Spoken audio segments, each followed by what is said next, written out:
that. With that, I'd like to invite our panelists up to the stage here. I'm just going to call your names and start reading off your bios as we go. Of course, we have Vange Tapia. Vange, come on up here.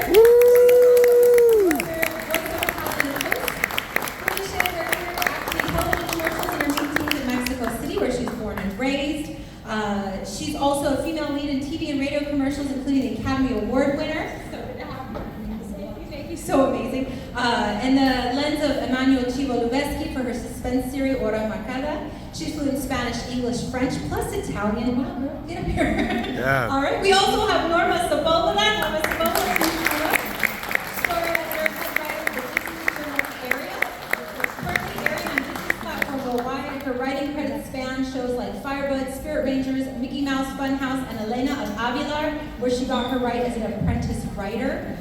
She's also done original projects with Disney Junior and Netflix, and lent her eye to DreamWorks, Spin Master, and Moonbug, just to name a few. Thank you, Norma. Thank you. We also have Joel Nerdchild. Come on up, Joel. Joel is half Japanese, multi-hyphenate, two-time Emmy Award-winning producer, Guild Award film and commercial director who seeks to uplift marginalized voices. Come on in, Joel. Joel won the 76th Emmy Creative Award for Shogun, The Making of Shogun, and his 6th Emmy nomination and 2nd Emmy win. He also won the 36th Annual Producer Guild Award for Shogun, The Making of Shogun. Welcome, Joel. Nice to have you here. We also have a quick shout out. One of our judges, unfortunately, as is the nature of the industry, Justin Raleigh, got called to set yesterday. So he sends his apologies. He was one of the judges for the drama category, an Academy Award, BAFTA winner for creative visual effects. He's also the CEO of Fractured FX with over 30 years of experience in the special makeup industry. Justin's managed and art directed the creation of special effects, makeup, visuals, hybrid makeups, and specialty costumes. I know he's just done a million things, so you're here in spirit. Thank you, Justin. Good luck on your project this afternoon.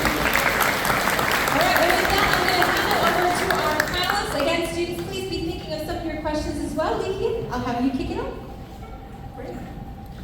So welcome everybody, and I think we should just probably just start by going down the line and talking a little bit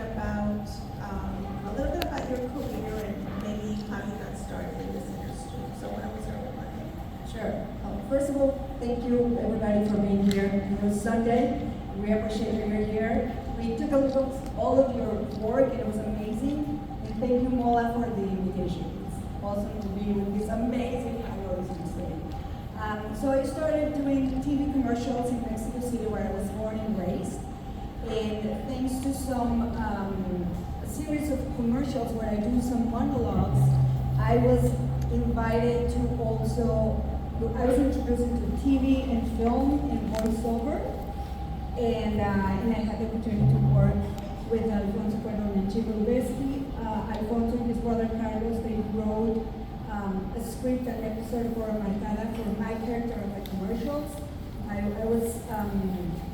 was a preppy girl who I didn't invent the word, but the expression, no inventes. If you have heard it in Spanish, no inventes, like, oh, I believe or whatever that is, it became an institution expression that now everybody says it.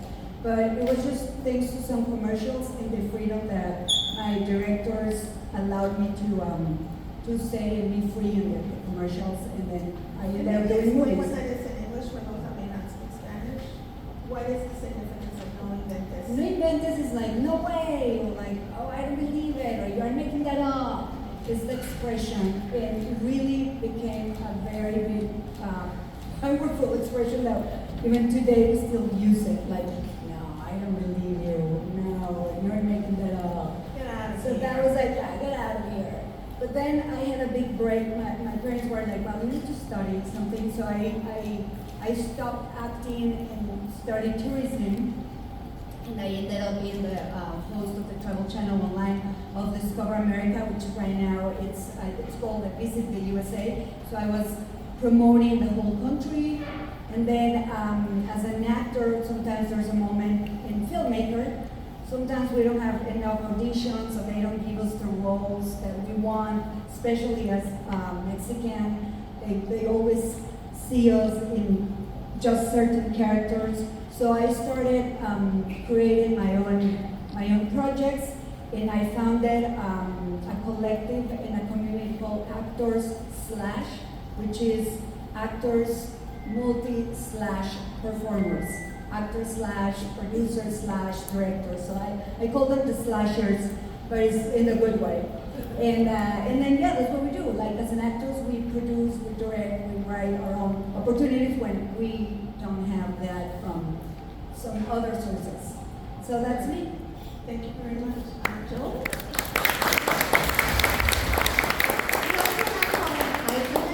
Hyphenates, which is like you do more than one thing, and which is kind of necessary these days. Instead of hyphen, I call it slash. Slasher, yeah, I love that. So definitely multi-hyphen is an important thing to be doing these days. I grew up actually in Costa Mesa down the street from here, a couple towns over. But my parents are all from Los Angeles. My mom is Japanese, so a lot of my family was born and lived in Chamorro Island down the street from here too. So I think a lot of the storytellings that I have is sort of a combination between my German American side and then my Japanese side. And I think that combination really sort of helps develop and give you a certain point of view on the approaches and things and stories that you're looking to tell. So for me, I grew up going to the beach, surfing and skateboarding and snowboarding was very much part of my life. Actually sports were all started picking up a camera and filming skateboarding when I was a kid. And in conjunction, going back and forth from here to Japan when my parents were working all the time. So I always brought back some of that culture with me when I was coming back to, Southern California from Japan. But I think in terms of getting into the industry and how that all started was really, I was just doing things that I loved. And I pitched a show to MTV2 when I was 20, I think, 21. And that's right when MTV2 was starting to get off the ground. And we got a pilot going, so, I shot that. And then it didn't end up getting picked up, but I did see it on TV in Japan. So somebody made money on it, but not me. But I think it's always about, persevering and doing the best that you can no matter what you're doing. And so in between that and I was, doing behind the scenes for Warner Brothers Records, shooting a lot for them, which allowed me to then I got approached to work on a little show called O.J. Simpson with American Crime Story. Oh wow! And which was crazy because Ryan Murphy is such a powerhouse in the industry. And I showed up to set the first day, and I was doing behind the scenes on that, and they thought I was paparazzi. I didn't really know what I was doing, but like the AD and everybody were like, "What are you doing here?" And I think I was like hiding behind the palm trees. But at the same time, you just go for it.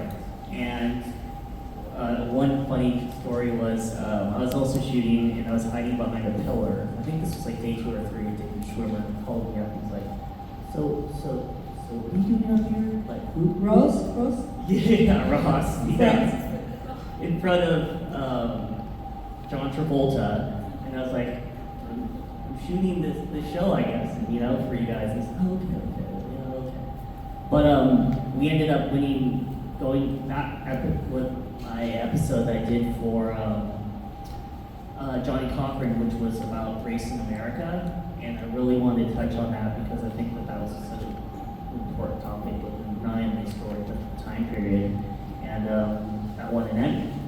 And so that then gave me the opportunities for a lot of other things down the road to work with, a lot of shows with FX. Doing my own shorts and writing a lot of my own projects, but that sort of unlocked a little bit of the key, and that was because I worked on a behind-the-scenes little piece for Warner Brothers Records. So I think my story is always do the best that you can do no matter what you're being given, and I think that over time people start to notice, and then that got me into doing a lot of commercials and then doing a lot of things for Shogun. Which was a dream project. Being able to work with, the Japanese community that, I grew up watching on TV, hearing Sonata and a lot of those types of people, and the producer of that show actually went to high school, or went to college with Rachel Kondo and Daniel Craig, Destin Craig. He's doing the new Spider-Man now and Shang-Chi and all that. So it's like crazy how like sort of your little world starts to unlock the longer that you're working and progressing at your goals. And so it's kind of how it all works out. See what I'm happens. gonna go back a little bit to part of your story. Because I think like sometimes we're so used to with what we're doing that we think everybody understands exactly what we're doing. So and in your particular case, because you work behind the scenes, I want them to understand actually what you're doing. Sure. But the first question that I had was, when you say, I was 20 years old and I went to MTV and I pitched this pilot, they're probably like, how did he get into MTV? Like, who did he know? Like, if you can be a little bit more detailed about how does a 20-year-old get a meeting at MTV, but also, when you went in to pitch the idea, did you go in to pitch it as a producer? Did you go in to pitch it as a director? Like what, if you can just expand a little bit more into that so that these young kids understand actually what you were doing. Yeah, I know, there's so many facets, like you just sort of are doing so many things at the same time. But for that, my friend and I, who we surfed together a lot, he was interning and PAing for a company called Original Films that did the Fast and Furious, and they did what else? Triple X and a bunch of other different things. And so that one of the executives left there and went to MTV. And so it was sort of like just a whim where he was like, I'm looking for shows MTV2 is launching now. And we came up with this idea of, it was sort of like put your money where your mouth is. And like if I had a better snowboard, I could do a better trick or something like that. And it was cross-branding with different brands. So it was around skateboarding, which is something that you were already doing. Yes. And, yeah. And you were already shooting footage in that space, and the pilot was sort of around that. Yeah, so there's 2 episodes that we did. One was like if I had a better car, I could, elevate my life. And the other was if I had a better snowboard, I could do a better trick. So I was able to sort of tap into the different action sports community that I had and bring people onto the show early on. So yeah. I just wanted to. Yeah. I think the lesson to learn about that specific story is that so much about getting into the industry is really making acquaintances and making friends and making connections. And in this case, he just happened to have a friend who knew someone at Origin Films, and that person ended up at MTV, and all of a sudden they had the opportunity as a 20-year-old to go and pitch a pilot. And I think that's also what's so great about a film festival like this and you guys, that hopefully you are making connections through this film festival. You are making friends with other filmmakers that may not be your specific high school, and that you can expand your reach of the people that you know, so that when you leave high school, you have this group of people that you can actually depend on or work with as the result of this film festival. If I can jump in that, there's this very dear friend of mine, I'm sure you know Ben Lopez. He was the executive director of NALIC and It's Independent.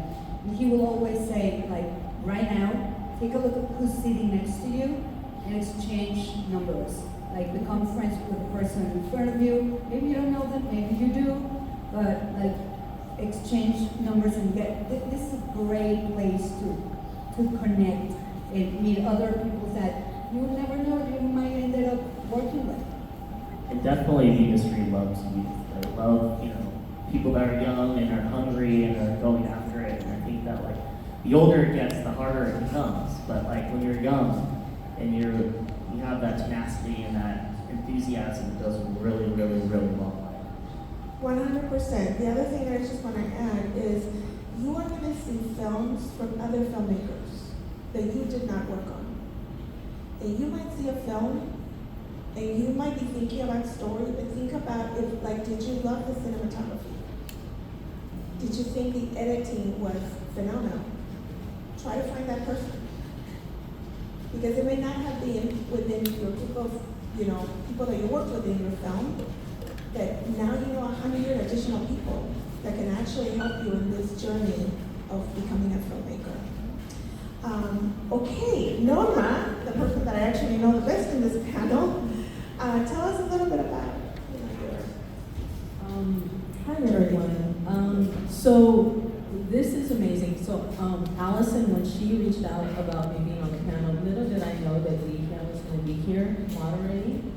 And so this is a super full circle moment for me, and I just love the question, and you'll know why I love the question.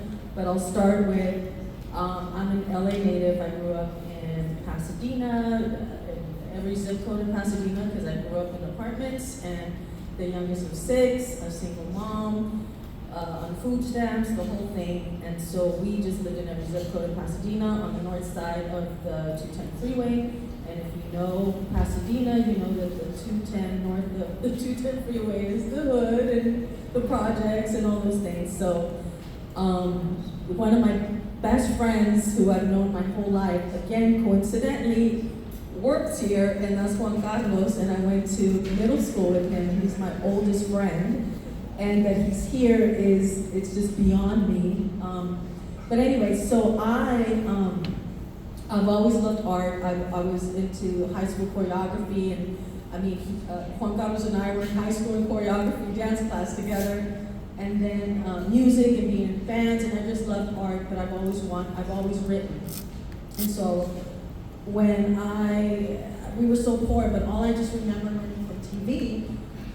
From all the people that I saw on TV, and to be very specific, all the white people that were on TV, was just stay in school. And I was like, okay, well, I'll just do that until I figure it out. And then by the time I graduated from high school, I was like, okay, well, I can't afford USC, UCLA, but I'll go to Pasadena City College and I'll just keep going to school, and eventually I'll figure it out. And I was just, I didn't know anything but going to school and that I loved art. And so eventually I ended up going to Cal State Northridge, getting my degree in radio, TV, film. And then after I left Cal State Northridge with my degree, I was like, okay, now what? Like, what do I do with that? I don't know anybody in the industry. And so I was working a full-time job in spot sales. I hated it. And I kept passing AFI. Because I lived at that time in Glendale, and my job was in the Wilshire district, but I was always passing it every day in my little clunky car or on the bus when my car broke down. And I was like, okay, why do I have this urgency to want to apply to this school? Eventually, like after a year, I ended up applying. I said, okay, God, creator of the universe, if you get me into this school, this is where you want me to go. Like, this is. So just to stop you for a minute so they know. So AFI is the American Film Institute, and it is considered the #1 film school in the country. Just so that you know what she's talking about when she says AFI.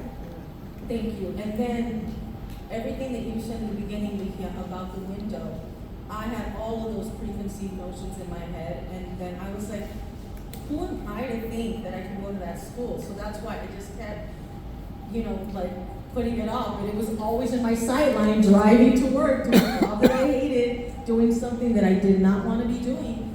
And then finally I said, I'm so sick of this job. If I get in, I'm going to figure this out some way, somehow.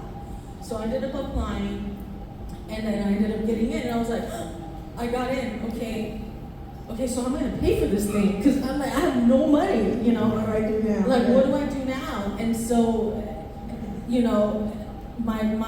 my colleagues, they were so sweet. I mean, they were so excited for me. They all pulled money. They gave me like $3,000 to like walk out of there. But I'm like, that is like, at that time, it was like, I don't know, $60,000 for like the first year, like year and a half. I'm like, I have $3,000 in my account and like 2 weeks of worth of savings. And like, what am I gonna do? Nonetheless, I ended up quitting because you can't work when you're at AFI. You have to, the first year, you like, they just want you fully there. And I was literally at school from like 8 a.m. till like 10 p.m. sometimes. But that was like the first 3 months. So I was able for the first 3 months to scrape by with those $3,000, but then I had to work. And so I low-key called my boss again, who was super supportive. She goes, I'll give you 20 hours a week.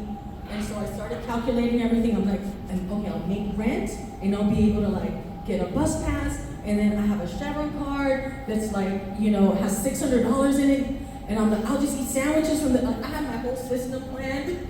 And I scraped by for the 2 years. I ended up getting a scholarship, a merit scholarship, a few of them the first year. So I was like, okay, I'm supposed to be here, but I was grinding, and it was so stressful, and I don't know how I got through those 2 years, but they were the best things that ever happened for me. But then you get out of film school and you go to school with everyone else who has a ton of money. I mean, I had classmates whose parents were like the co-owners of AOL and like Yahoo and all these other places, and they had houses in the back, while they were throwing their parties after their, things. I was on the bus going home trying to figure out, like, okay, how am I gonna get here tomorrow? I had like $3 and that kind of thing. But anyway, so after I graduated from film school, I was back to like, okay, what now? I have a degree. So I ended up a really long time trying to launch my writing career from the sidelines while I was working a full-time job back in spot sales. I was getting older. To your point, the industry loves people that are really young. And so I was like, okay, I'm getting older. My window that she was talking about at the beginning, I started adding more to that window and closing that window for myself. Other people were already trying to close it for me, but I was helping them too. But eventually, after a few long years, I said, okay, I need to pull one of those numbers I pulled at AFI, because I'm dying a slow death here, like a grueling death. I hate this, what I'm doing. It's not where my heart is. So I quit a full-time job with full benefits. I had money saved, and I became a substitute teacher as my alibi in the case that while I was gone for 2 years, if I had to go back to a real job again, and I had to make an excuse for, okay, where have you been for the last 2 years? I could say, oh, I was substitute teaching. So I probably taught, maybe 4 times in those 2 years. But I had an alibi in case I had to go back. But, so at the time, and now Ligiah comes into the picture, my beautiful, beautiful, beautiful Ligiah. So I'm volunteering during this time, and I'm planting seeds. Little did I know that's what I was doing, because I was networking, I was volunteering at the Guild, I was trying to figure out any which way to make it. But at the Guild, the director of the diversity in, what is Terry's role? Equity and inclusion. So she was there, and I was like, Ligiah is gonna be on the panel. I'm like, oh, I love Miss Maluna, I wanna meet her. And she's like, oh, I know Ligiah. I'm like, really? I was so nervous, and I was back there, and I was like, can I please, like, I just wanna meet her, and I was like hyperventilating, you don't know that. And so I was like, back there, and she was so kind, so sweet, and she was just talking to me, and then she invited me out to coffee, and like 2 weeks later we went out to coffee, and then like 3 months later, I kept in contact with her. We went out to lunch, and then I didn't hear anything for like 6 months, and now it was like January 1st, 2018, so I had quit my job in 2015 in the summer. And I was like, okay, Lord God of the universe, I did everything you wanted me to do, I guess you don't want me to be a writer. And then all of a sudden my phone rings. I literally accepted New Year's. I said, okay, I'm just gonna go back to that job. I'm never gonna do this, I'm done. She's like, hey, they're looking for an apprentice writer over on Adelita. Are you interested? And I was like, okay, so take note, people. That part of my brain was like, I can't draw. Like, what are you gonna do over there? Like, you're in live action. You got your degree in AFI. Like, you're supposed to be doing this. And another part of me was like, shut up, stupid. You were gone for 2 years with barely making any money. Someone's calling you with an opportunity. You say yes, and you figure out if you're gonna like it. 2 weeks into Adelita, I fell madly in love with it. And my career just took off like nobody's business, and it's all thanks to her. Thanks to her. To give all the details so they know that my life was hanging in the balance, and it was because of somebody just opening that door for me to walk through. And girl, I flew through that door. But I also want you to understand this, like, I think it's really important to support other artists, which is what I've tried to do my entire career. So I may have given someone the opportunity to interview for the job, but it is your talent.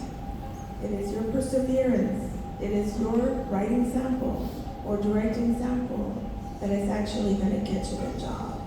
And so, you know, she obviously is incredibly talented, also had an opportunity to go to a major film school, which also helped. But opening doors is something that all of you should hopefully eventually will end up doing yourself in your career. I really want to open it up to you guys, especially the teens here, for questions. So I'm going to ask a very quick one more question of them, and then we'll open it up in case any of you guys have questions for them. So I just want, like, very quickly, if you can give me something that you failed at in your career, and then also the one thing that you're really proud of in your career. Well, as an actor, I'm going to talk in the aspect of the acting. I told you that I started in commercials as a preppy girl, right? So I never went to acting school or film school. I was just lucky that someone spotted me and they asked me to come and be part of a commercial. And that's how my career started, and then they just keep inviting me things.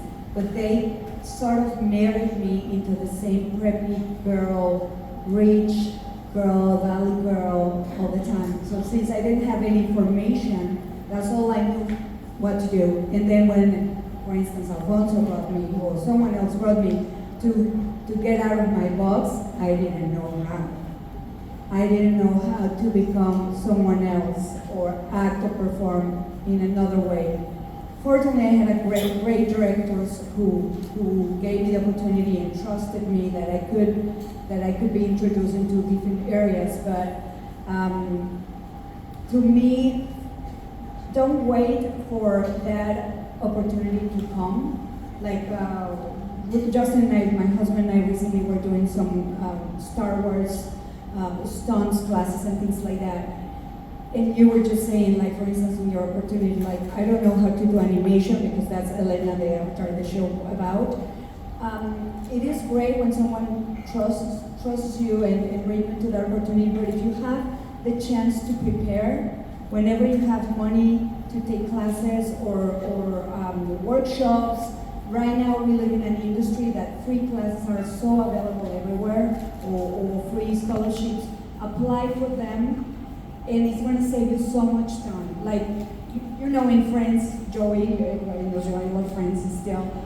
He lied and he says, I speak French, I do this, I do horseback riding. What if you book the job and you don't know how to do it? So don't wait until that thing happens to learn that. Just explore how people walk in the grocery stores, how people drive, how they behave. You might be able to use those qualities or those movements into your performance. Or to write something about something that you don't know. Surround yourself with people that know things that you don't, and find your niche, your group of friends who will want to collaborate and learn how to delegate and learn from others. To me, that was, to answer one of the questions, that was very hard for me to get out of my comfort zone. What they knew you from and expanding your... Because I only knew to put one face, right? Let's say that. And my greatest, I would say, like, something that I'm very proud of I've done is precisely the community of actors slash. It's a community, that one that I was telling you, I try to put together a lot of friends or people that I don't even know, a lot of filmmakers, not necessarily actors, who want to create together with me. And through panels or events like this, I've been able to invite so many people to showcase their work, their movies, their short films, or just mixers.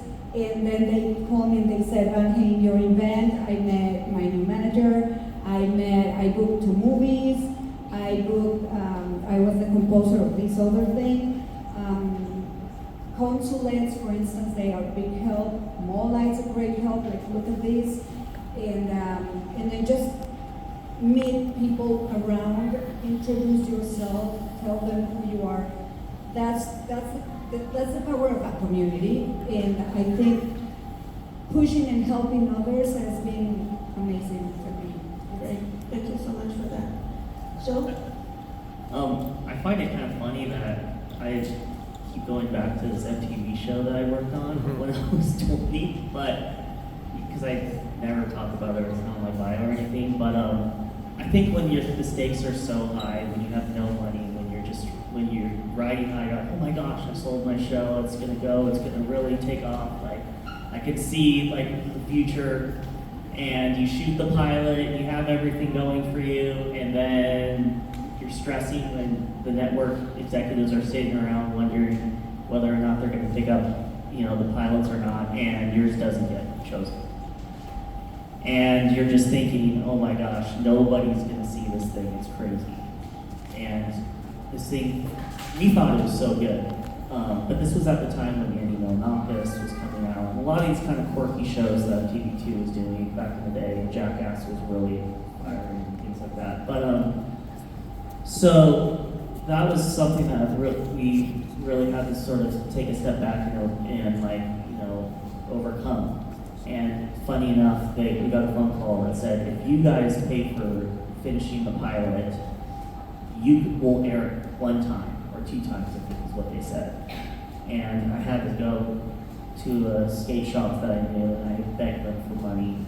I think it was like $3,000 or $4,000 or something. Like sponsoring your film or your show, your pilot. Yeah, the MTV production. Which now is so common, to ask for, Yeah, but back then, and back then we were like, I don't have that type of money. So I was finishing it in my bedroom at my parents' house, finishing the music, and they ended up airing it. But little did I know was they ended up airing that show around the world. So like I said, I saw it play in Japan. So they were making a lot of money on this one show that they actually said they didn't have any money for. So you just kind of have to swallow a little bit of whatever you have and just go for it. And I think that again, it's just, you gotta make it, this industry is so crazy. You just don't know what's around the corner, and just really trying to be as focused and have a strong enough foundation that you can to keep persevering is it's a huge pillar. So would you say the failure of not getting the pilot picked up also became a success story because they actually put it on the air and it got seen all over the world? Absolutely, and I think that, again, failure teaches you so much about yourself. If you haven't failed, then how are you going to give advice to other people down the road that you haven't had those types of experiences? So. 100%. I also think doing a bad film can teach you a lot more than doing a good film, because you learn everything of what not to do for the next time. So I think it's also important to do. I don't know if I can swear here, but shitty work. That sometimes can teach you a lot. Nobody will see my first short film I show on Super 16 ever. Exactly. Norma. Okay, so I'll call it a success. So as soon as I landed on Atlanta Babylon, I was on my grind, and I was like, okay, I don't have an animation sample. I have everything else in live action. I'm like, I need a sample, because if I ever want to get staffed on anything animation, I should have a sample. I ended up selling the very first thing I wrote in animation to Netflix, and that was my success in that regard, because I was going to be executive producing, and they had put me with Jorge Gutierrez and Tim Yoon to be my mentors to kind of help me push through, because this was when Netflix had their Latin American wing. You might also want to tell them who Jorge Gutierrez is. So if you're in animation, you know who he is, but if for the rest of us that don't, the rest of you that don't, he did My Under 3, he did The Book of Life, and he's just one of those juggernauts from what is he? He claims TJ. Like TJ. I don't think one. Yeah. He's also on the spectrum. Yeah. So Yeah. like I said, you can do anything. He's a wonderful person, and so someone who hadn't been staffed yet, who took forever to get their foot through the door, the very first thing that she writes in animation is the very first thing she sells to Netflix, and who was going to be put at the helm. It's like everything seemed like it was going in perfect order until they scrapped the Latin American wing. I was waiting for the green light. I had been, for a year and a half in it. That was the success part. The failure part is when it wasn't made, and I'm crying on the phone with Jorge, and they're trying to soothe me, is me thinking that I had put all my value and everything into the project, that I lost myself in some way, that I needed to realize it was a project. It's back in turnaround, so they gave it back to me, which is great, but it's like there'll be more things on the horizon, and you also weren't ready to run a show. You just got into animation. You still have a lot of growth to do. People were throwing everything at you, because they were. After you sell a show, even if it's not getting greenlit, people are coming at you from every which way, which they were. It's like, hey, we have something for you over here. And you have to, at least I was faking, okay, great, let me talk to my team. And it was just like, my team was, yes, my management team, but in my inside, I was like, can I really pull this off? Like, I don't know what I'm doing in here. I'm just faking it at the moment. So I think the failure was me thinking that once, I was never gonna get an opportunity again, that I was I sucked, I was awful, and just tying my existence, who I am as a creative person, to the one project.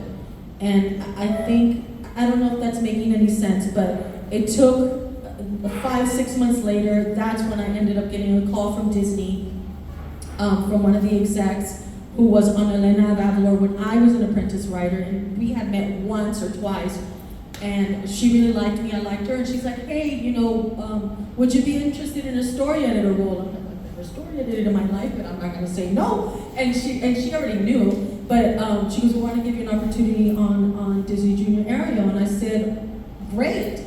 And it's one of those things where you just don't know where that opportunity is going to come from. In 2018, it came from Ligiah, and then Netflix bought my thing over here, and then that failed, and I was like, will I ever work again? And then somebody out of nowhere calls you, but I guess the big note is always be planting seeds wherever you go.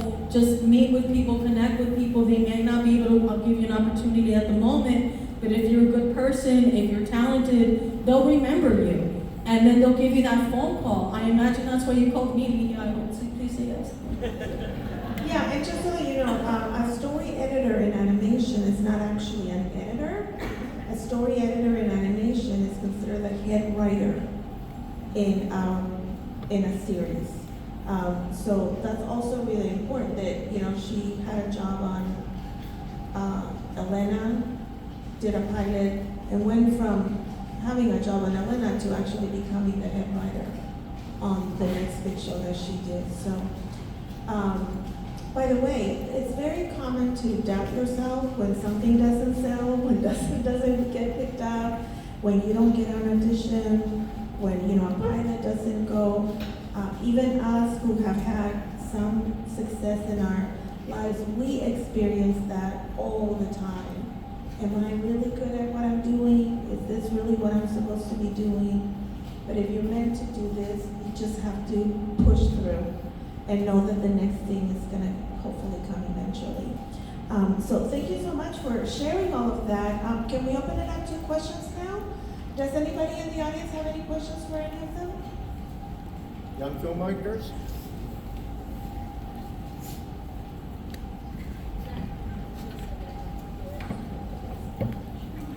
Good afternoon. My name is Nadine. I would like to start by thanking the program for opening this opportunity for our youth to submit their work and for you to believe in acknowledging. My question for the panel would be, many of you stated, or I noticed that their break didn't come until later in life. Do you give advice to our youth to maybe expand their profile coming out of high school and into college, and maybe diversify in what they believe they can do?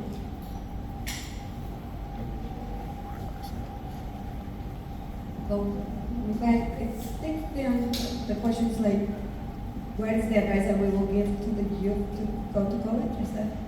like continue to study or? Yes, I mean, many of them believe I'm good in animation, or somebody says I'm good in this, and many of you started doing something and then ended up doing something else. Do you advise them expand what you believe you can do, expand what you Totally. learn? Oh yeah, absolutely. Like, in fact, if they have the opportunity to go to AFR or whatever the school is, don't just marry yourself in one area. Even though you are not going to dedicate yourself in writing or whatever it is, or maybe a cinematographer or behind the cameras or something else, you kind of have to understand the industry and what is going to happen during production, at least to know what everybody does. I think you should have a little taste of everything, and if you can study, let's just, I heard the other day James Cameron saying that, don't boycott yourself, someone else will try to do it. Don't take yourself out of the equation because you think you cannot do it. You gotta give it a try, you gotta learn it or understand it, and then from there you will see if that's something that you want to continue following. I will say this. I think definitely understanding the language when you're working on the production is super important. And understanding the different departments and from pre-production all the way through post-production really helps enrich your own personal projects because you can understand and communicate the vision that you're trying to see at the end and the final results. So yeah. So for me, it's a little different, and maybe I'll speak to a lot of the writers in the room. So when I was hiring people for Ariel, because we needed to staff really fast because we got the green light the week before I was hired, and so we were already behind. When I was looking for writers, I needed writers, and I needed somebody to come in and say, I'm a writer. When they started to tell me I'm a writer, actor, producer, director, and all those things, I was like, okay, I need to staff this room, and I have a certain criteria, and I need samples for, I want one with heart, and I want one with humor. Can you send me 2 samples?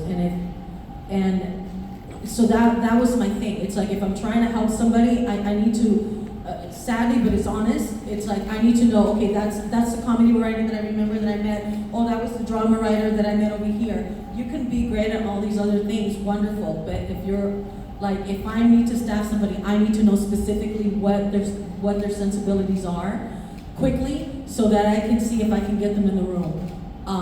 So that's how. So for me, somebody that's a writer, whether they're in live action, whether they're in animation, if they're comedy writers, great, because I know where my strengths are, but staffing a room, I'm gonna want somebody that's really good with adventure and somebody that's really good with the gags. And so everything else, I'm always gonna populate a room with people that can fill in the areas where I'm probably not the best at. And I have one question here from Quetzal, one of our young filmmakers. I just wanted to add one thing specifically since she talked about schooling. I am a big proponent of college. I am actually a professor at Cal State LA in the TV and film department there. And in particular, as a person of color, I think it's really important to continue your education. Now, there are many, many different ways of becoming a filmmaker, and I'm assuming not everybody here went to college. Not everybody here has a graduate degree. Some of us do, some of us don't.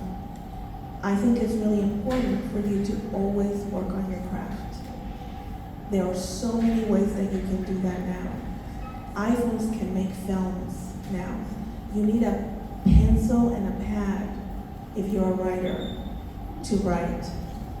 One of my favorite stories from this past year is that the Academy Award winning animated film was done with a free animation software, competing against the big, big animation studios in Hollywood. So in terms of your craft, I absolutely think that you can do that in many, many different ways, and you should constantly work on your craft.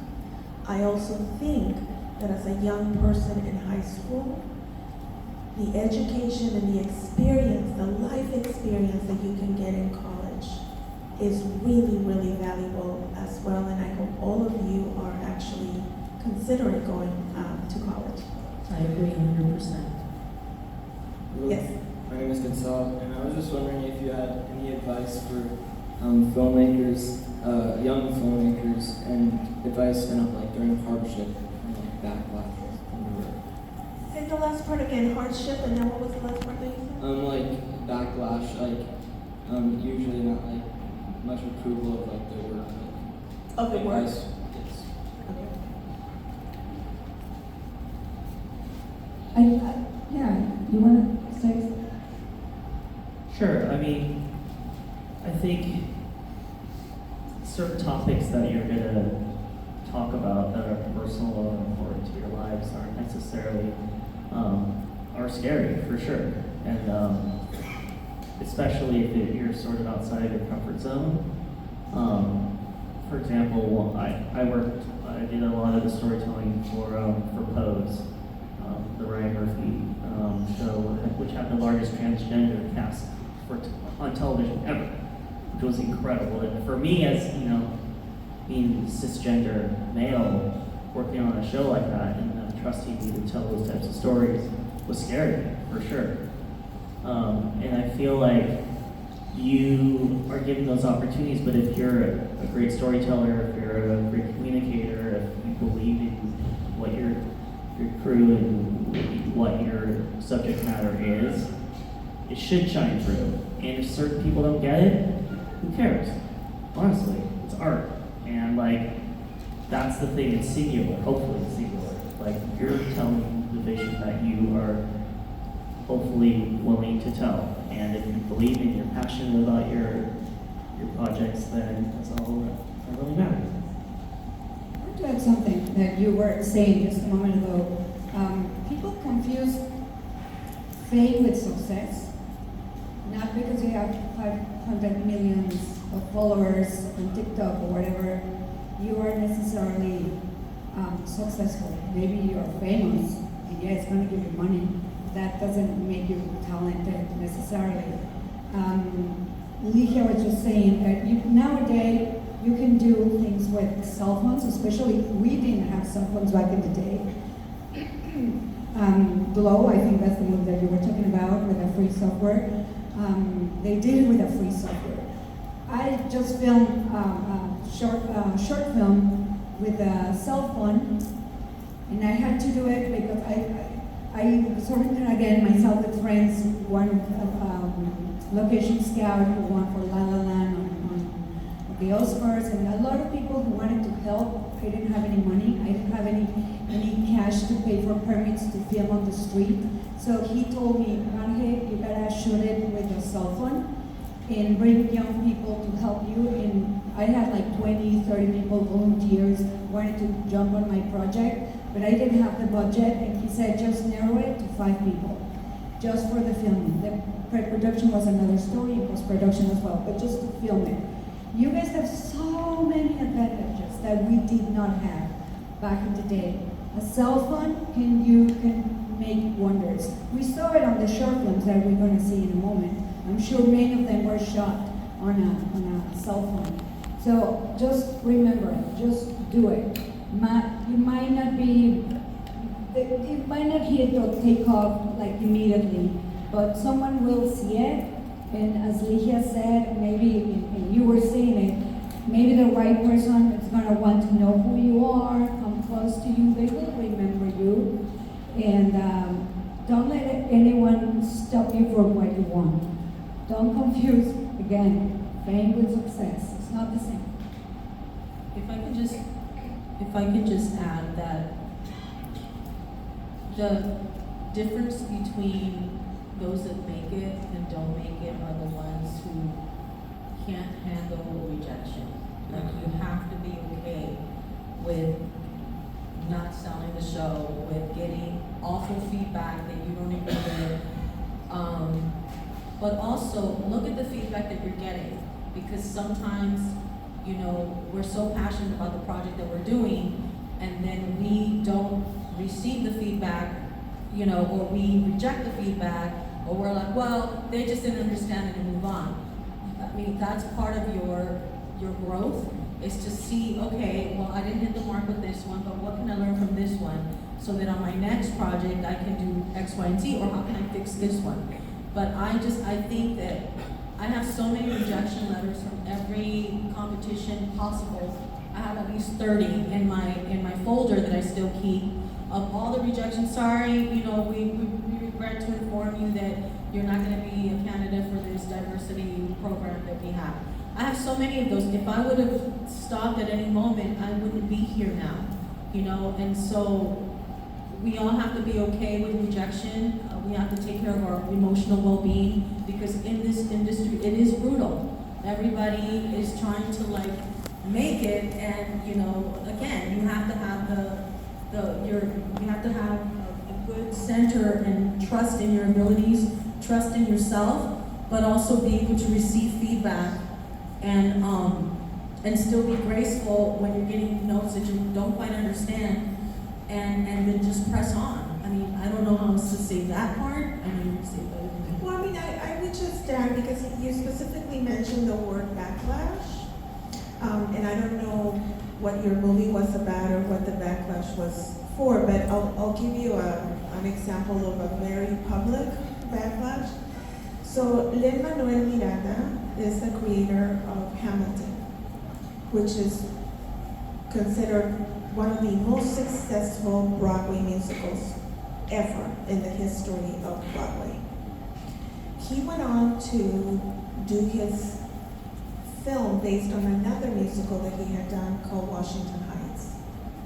And there was a huge backlash to Washington Heights from the community, because they didn't think they had enough dark-skinned Afro-Latinos in the movie.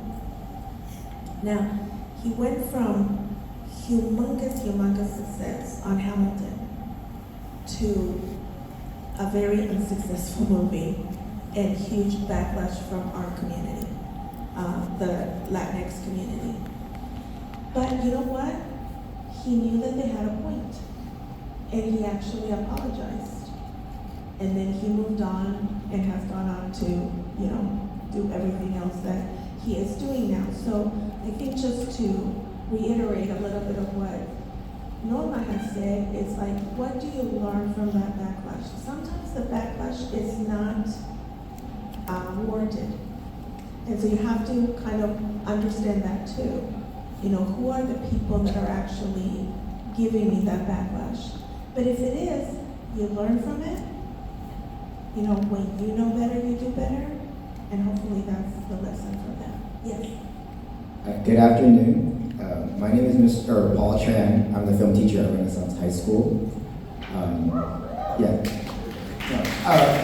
I just wanted to first... and apparently they like you. To ask the audience, first of all, who's really excited to see the films? Because I could feel the energy bubbling. Raise your hand if you're excited to see the films. So, for our students, for some of them, this is their 4th film festival since January, their 3rd in 3 weeks. And so what I wanted to share with the audience and ask the judges, right? The judges are here. There's this thing called film festival culture and the experience. Anybody can go to an AMC or a theater, pay a ticket and walk in and walk out. But the reason why you come to the film festival is to meet the filmmakers.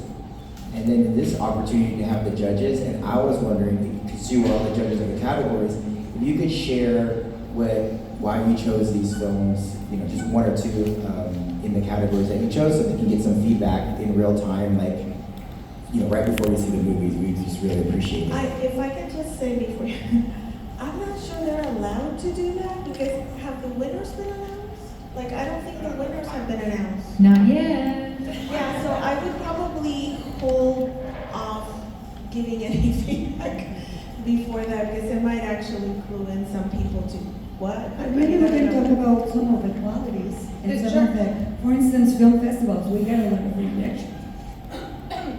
And what she was saying is with Miranda, he's a great filmmaker. Why do they say that? Why are they giving you this criticism? Or some film festivals, maybe I noticed that some people don't read the directions that the festival is requiring.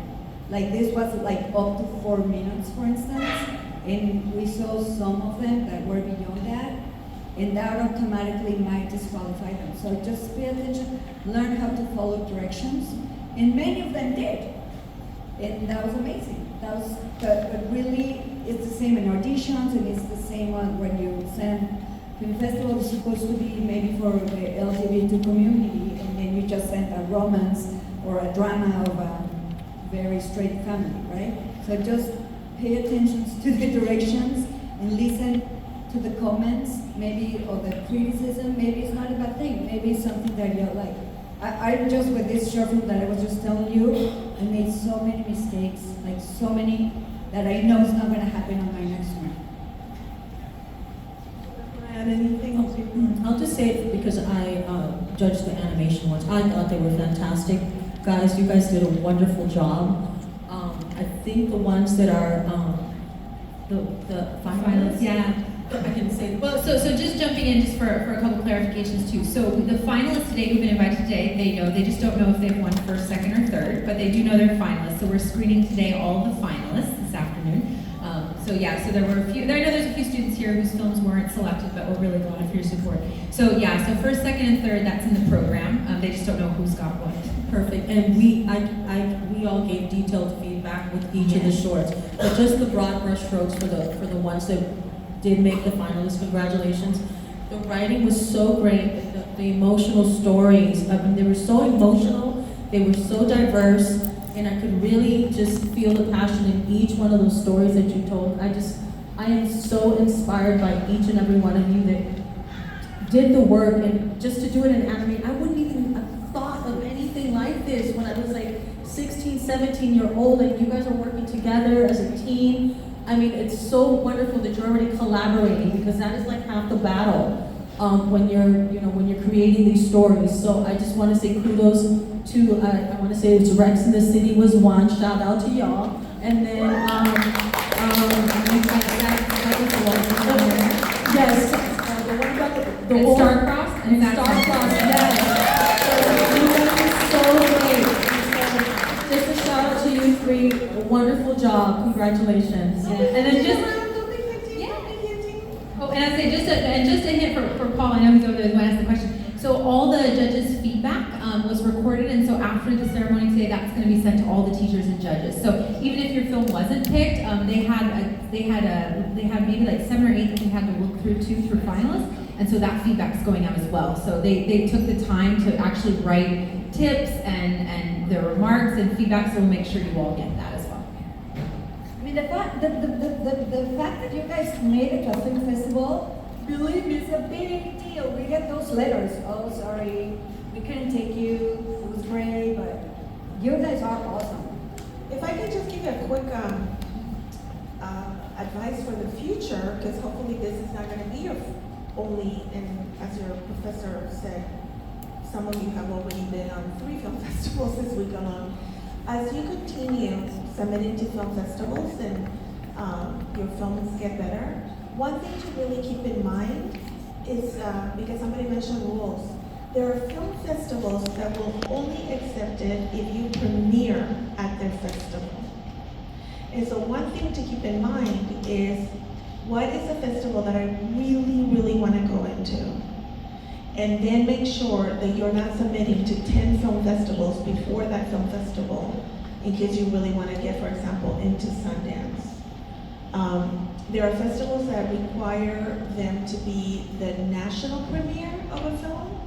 There are film festivals that you don't need to have a national premiere, but they have to be the international premiere for your film. So just keeping track of all of the film festivals that you want to attend to, and really seeing the role in terms of, has to be a US premiere, has to be an international premiere, will kind of save you a lot of time and even money submitting to a lot of film festivals that you may not have wanted to, jeopardize another film festival for. Do we have time for one last question? Yeah, one last question. There's 2 people, so maybe we'll take the 2 last questions real quick. My name is Ava Goldschmidt, and I'm here to ask, what are the qualities in like a short? What are the qualities in a short film that we're all making that could get picked up and made into a bigger thing in the industry? Like, what are they looking for to lift up projects like that? Because I know a lot get rejected, some get accepted. So, what would you say about that?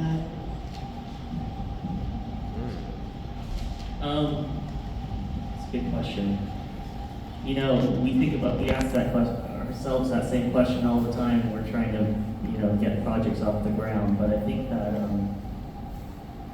one of the things that you're talking about in terms of getting the short made into like a feature or something like that, or like a franchise or something. Unfortunately, in some ways it has to check some of the boxes and things like that, and take off some of the boxes in terms of what studios and certain people are looking for. But at your age and things like that, like I wouldn't worry about any of that stuff, to be honest. You just make whatever you're trying to make, and because at the end of the day, we don't really know. I mean, we don't know anything. We're all looking to the youth, the people in the audience here for answers many of the times, and I think a lot of times we don't even know what people are looking for until you see it. So I wouldn't want to stifle that. One of the things that stuck with me when I was in film school was I remember a professor telling me the audience will forgive a boombox, a boom shadow in the shot if you are engaging them in the story, if it's a good story. So for me, if it's a 1 minute short, a 3 minute short, a 5 minute short, a 30 minute, an hour, so on and so forth, it needs to have a good story. It has to have a beginning, middle, and end. A 1 minute is going to obviously be structured differently, but tell me when I click off, I want to know that I can turn around and tell them, hey, Joel, I just saw this short and it was about this, and be able to say it, and it was so good. That's what you want the person to say. It was about this. So if I can say it in one sentence for your short, then you're golden. So it just depends. If it's an animation short, somebody like that's probably like, they did it was a short, it was like 3 minutes, and it was about, this unicorn flying through the rainbow, but then he ended up in another, but I'm not quite sure what the story was about, but it was good, but I'm not sure. Then I don't know if I want to go see it. Does that make sense? Can I say something real quick? Sorry. But that you were just saying, and actually you were saying it as well. Some of the mistakes that I made, for instance, is I submitted to so many festivals that then when I got chosen to the one that I really wanted, one of the rules were like, we want to premiere it. But I already had some other ones before that I did this stupid thing. They didn't have that rule and I submitted, so it's very hard to withdraw. A big advice, always submit at the early submission date. Don't do it at the end. I made that mistake. And if you do it at the very last day or whatever, they might not even see it. I noticed how many views my short film, for instance, had, and not even half of the submissions that I did. And the other one is, pay attention to what is that festival looking for. Again, because maybe they want animation and you send a drama. Or maybe they have a theme only for Latinos and your story happens to be about Latinos. So pay attention to those little details, but we don't know really what they want, because sometimes they get 50,000 submissions and they can only take 40. So, I mean, it's just who you know, whatever it is, and don't take it personal if they don't accept you. Just move on. Let me just give you one little quick advice that I think might be helpful to you, but also to anybody else that is trying to figure out how do you turn a short into a feature.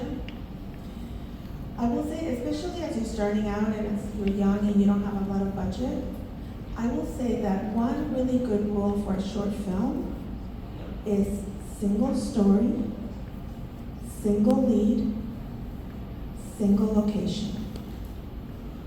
Okay? single story, so don't try to do an A, a B, and a C storyline in your short film. Single lead, that doesn't mean that you can't have other characters, but center it on a single character. And single location. And single location does not mean one room. A single location can be a house. So you have access to the backyard, you have access to the kitchen, you have access to the living room, you have access to the front. You know, it can be a convenience store where you can actually have access to that bathroom, inside the convenience store, outside the convenience store, in the parking lot. But that allows you not have to move a crew around to many different locations around the city that all adds up to a lot of money. Okay, so again, single story, single lead, single location will save you a lot of money. Now, I'll give you the story of something that was a short film that became a feature, which is Whiplash. And Whiplash is a story about this young drummer, right, who goes into like a music conservatory to become an amazing. The thing that the director did that I thought was so brilliant, and I think the mistake that a lot of young filmmakers make is, okay, we're gonna do the same film, but in 10 minutes. No. Take a moment that kind of defines the movie that you're trying to make into a feature and make that your short. Take that one scene that is gonna be really important. Don't try to just make a 2-hour film into a 10-minute short. And that's what's brilliant about the short for Whiplash. Because the director took the scene where the student meets the professor. And that movie is all about the relationship between that student and that professor. And that 10-minute short is that introduction to those two characters. And because it was so good and it was so intense, and you see who the antagonist is and you see who the protagonist is, it eventually found a production company that wanted to make it into a feature. Okay, so don't try to do the short version of your feature. Focus on a scene, a really good scene that is going to give you the essence of what you want to do with the feature. I hope that helps. Yes? I think it does. Can we please have a round of applause for our panelists here? Thank you so much to all of you. I hope you guys are taking notes. What we're going to do now is we're going to take a quick 10-minute break before we start the screenings. We were going to start at 1:30. We're going to start at 1:40. We're going to go through our 12 films plus our 2 special recognitions.